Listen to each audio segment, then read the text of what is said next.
ایک سوال یہاں پہ یہ اٹھتا ہے کہ دونوں ملکوں کی اسٹریٹجیز میں کیا فرق ہے، اور یہ بات بہت اہمیت کی حامل ہے۔ بہت بڑا فرق ہے، دونوں ملکوں کی اسٹریٹجیز میں بہت بڑا فرق ہے۔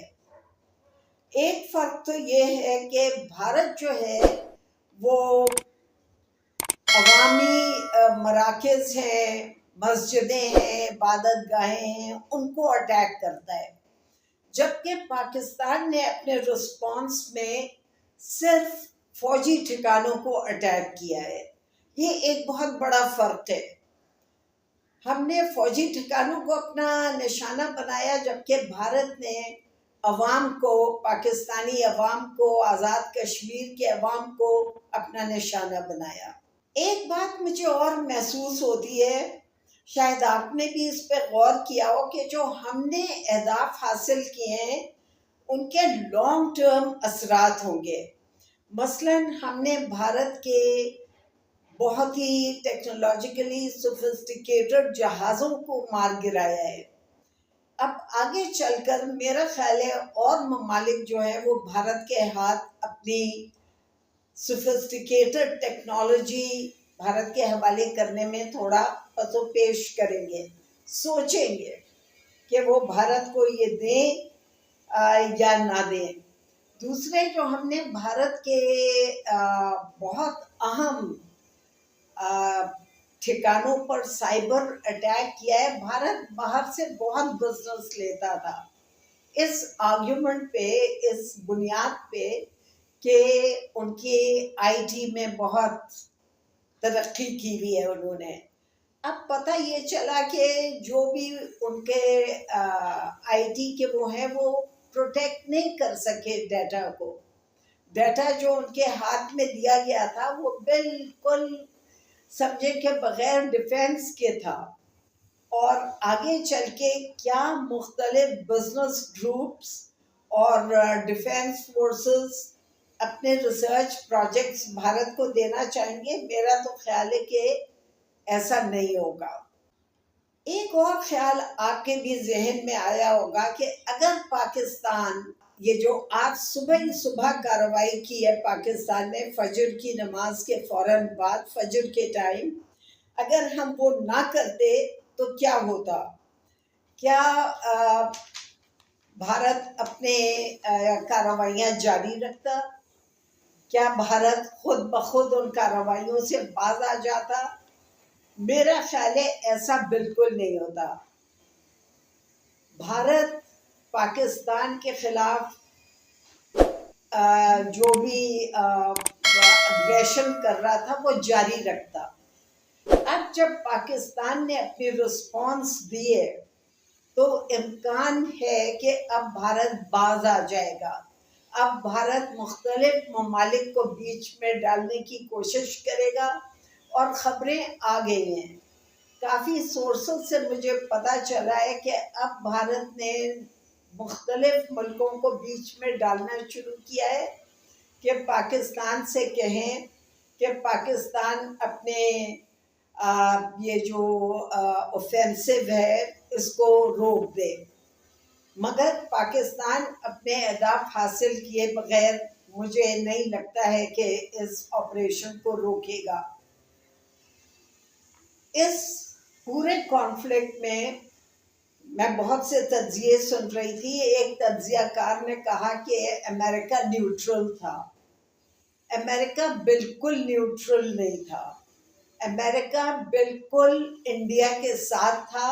ان کا آرگیومنٹ یہ تھا کہ امریکہ نے یہ کہا کہ جو بھی ہو رہا ہے پاکستان اور انڈیا کے درمیان، ہم اس سے الگ ہیں، نہ ہم ان کو سپورٹ کرتے ہیں نہ ان کو۔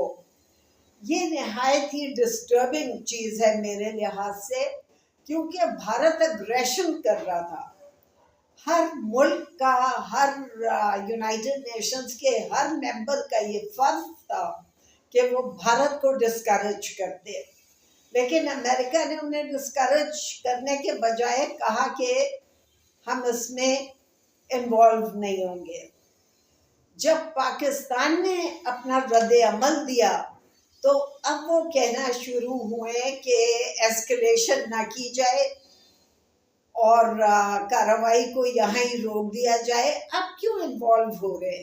اس وقت کیوں کہتے تھے کہ ہمارا کوئی اس سے لینا دینا نہیں ہے؟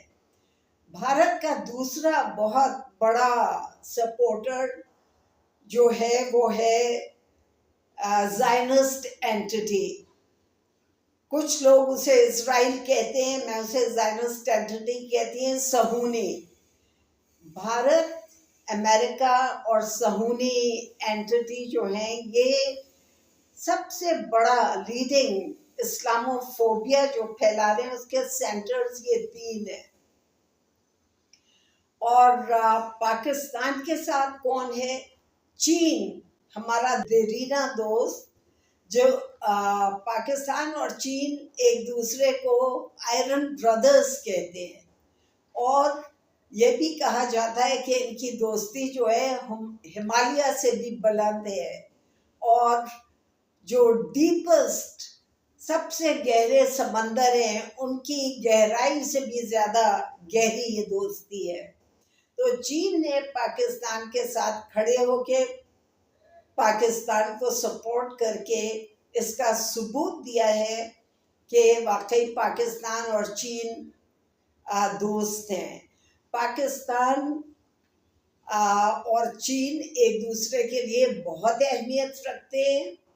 پاکستان کی ون چائنا پالیسی جو ہے وہ بہت اہمیت کی حامل ہے، اور جو سی پیک کا راستہ پاکستان سے گزرتا ہے، اور سی پیک کا پاکستان ایک یعنی یہ جو بیلٹ اینڈ روڈ انیشیٹو ہے، سی پیک اس کا ایک بہت اہم ٹریک ہے. اس لحاظ سے بھی پاکستان چین دوستی جو ہے وہ اس خطے میں امن کے لیے اہمیت کی حامل ہے. پاکستان کے حق میں ترکی، آذربائیجان اور چند اور ممالک نے بھی بیانات دیے ہیں. اب سوال یہ پیدا ہوتا ہے کہ یہاں تک تو سارے کچھ جو کچھ ہونا تھا وہ ہو گیا، اب آگے چل کے کیا ہونا چاہیے اور پاکستان کو کیا کرنا چاہیے؟ اس سلسلے میں دو آراء ہیں پاکستان میں. ایک تو یہ ہے کہ اگر بھارت معافی مانگ لیتا ہے پاکستان سے، اس نے جو اگریشن کیا ہے، جو پاکستان کے قیمتی جانیں سویلینز کی گئی ہیں، اس میں اگر بھارت اس کی معافی مانگتا ہے پبلکلی، تو پاکستان کو بھی چاہیے کہ ان ایکٹیویٹیز کو، اپنی فوجی رسپانس کو اور یہ سائبر رسپانس کو یہاں پر روک لے. مگر ایک دوسری رائے بھی ہے. وہ لوگ کہتے ہیں کہ اب بھارت نے جنگ شروع کر دی ہے تو پاکستان کو چاہیے کہ اس کو اختتام تک پہنچائے. بھارتی مقبوضہ کشمیر کے عوام کو موقع ملنا چاہیے کہ وہ آزاد ہو جائیں بھارت کے تسلط سے، اور اپنا حق جو ہے سیلف ڈٹرمنیشن کا وہ استعمال کرتے ہوئے اگر چاہے تو پاکستان میں شامل ہو جائے. اور ان کا یہ بھی خیال ہے کہ انڈیا کنٹرول پنجاب جو ہے وہاں کے لوگ بھی خلاف ہیں انڈین کنٹرول کے سکھ جو ہیں. اور میرا خیال ہے یہ ایک اچھا سٹیپ تھا پچھلی گورنمنٹ کا کہ انہوں نے کرتارپور کوریڈور کھول دیا تھا، جس کی وجہ سے سکھوں میں پاکستان کے لیے محبت اور بڑھ گئی ہے. تو دوسرا پوائنٹ آف ویو یہ ہے کہ بھارتی مقبوضہ کشمیر جب تک آزاد نہیں ہو جاتا ہے، اور بھارتی کنٹرول پنجاب جب تک آزاد نہیں ہو جاتا ہے، اور پھر جہاں جہاں بھی فریڈم سٹرگلز چل رہی ہیں بھارت میں، وہاں جب لوگ آزاد ہو جاتے ہیں. دیکھیے ایک آپ نے لفظ سنا ہوگا چکن نیک، ایک بہت پتلی سی راہداری ہے جو ایسٹرن پورشن جو چند سٹیٹس ہیں ان کو بھارت سے کنیکٹ کرتی ہے.